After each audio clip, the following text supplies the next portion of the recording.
Joined now by Peter Beinart, CNN political commentator and a columnist for Haaretz. Marc Lamont Hill, CNN political commentator. Alan Dershowitz, longtime supporter of Israel and the author of Taking the Stand, My Life in the Law. You guys are back, and so I know it will be an interesting conversation again. Welcome back. Thank you for joining us. Peter, to you first. I want you to take a look at a recent CNN ORC poll. 60% of Americans have a favorable view of Israel, but if we break that down along party lines, Republicans sympathize with Israel more than Democrats, a difference of 18 points. Why is that, Peter?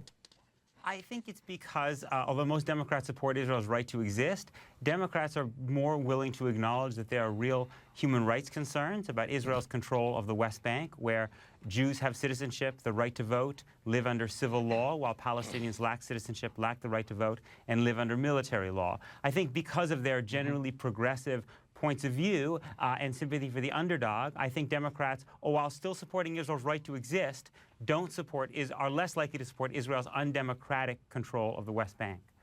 Yeah, it's not necessarily the same for elected officials, because elected officials overwhelmingly, I think, support Israel. Don't you think?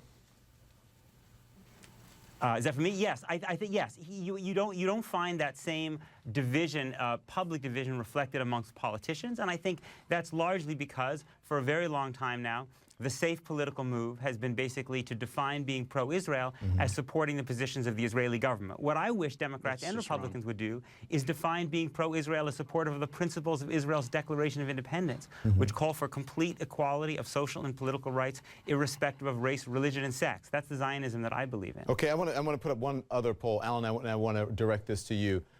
This is according to a Gallup poll, right? Younger Americans are far less likely to say that Israel's actions in the Gaza Strip are justified. The younger they are, the less support that they have for Israel's actions. Why would that be? Well, I think the hard left has taken on Israel as a project, and to be invited into the hard left, mostly it's the anti-American, anti-Western left. You have to hate Israel, but for and younger you have voters? to support Hamas. This is true of people of the left. Now, people who are younger want to be associated with the left. And so I think that the figures are very skewed. I think average Democrats who are not part of the hard left support Israel overwhelmingly.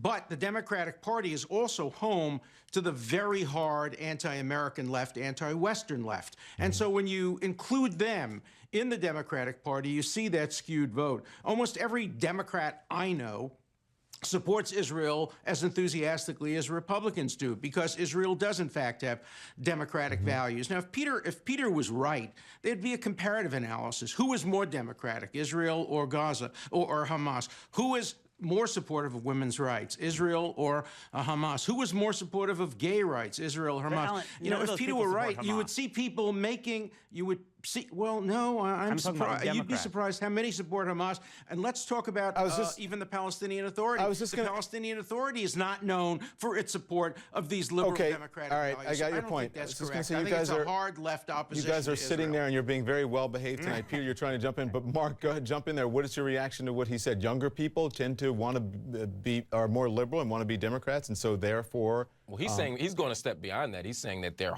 hard left, that they're anti-West, anti-America, as if to say that to have a critical stance on Israel is to be anti-American. That's bizarre. It's a bizarre leap of logic. And is it to be anti-Israel as well? No. And that's the other piece of this that's confusing to me. The truth is that you can have a support of Israel's right to exist, as I do, at the same time having a stern critique of Israel for human rights violation against the Palestinian people. And that's what's happening. You don't believe in Israel's.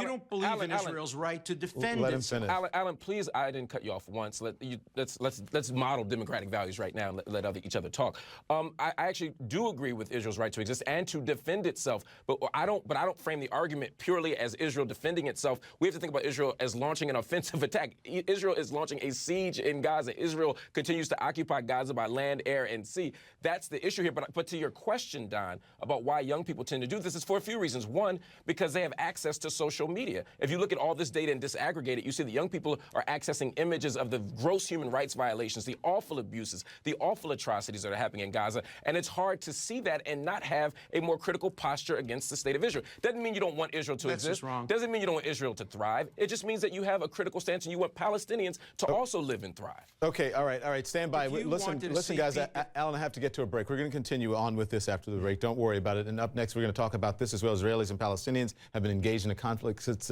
really the day Israel became a nation back in 1948. And as we look at these live pictures now of the sun coming up in Gaza, we're going to say, try to figure out why the tensions are higher than ever now. Why is that? We'll get to that next.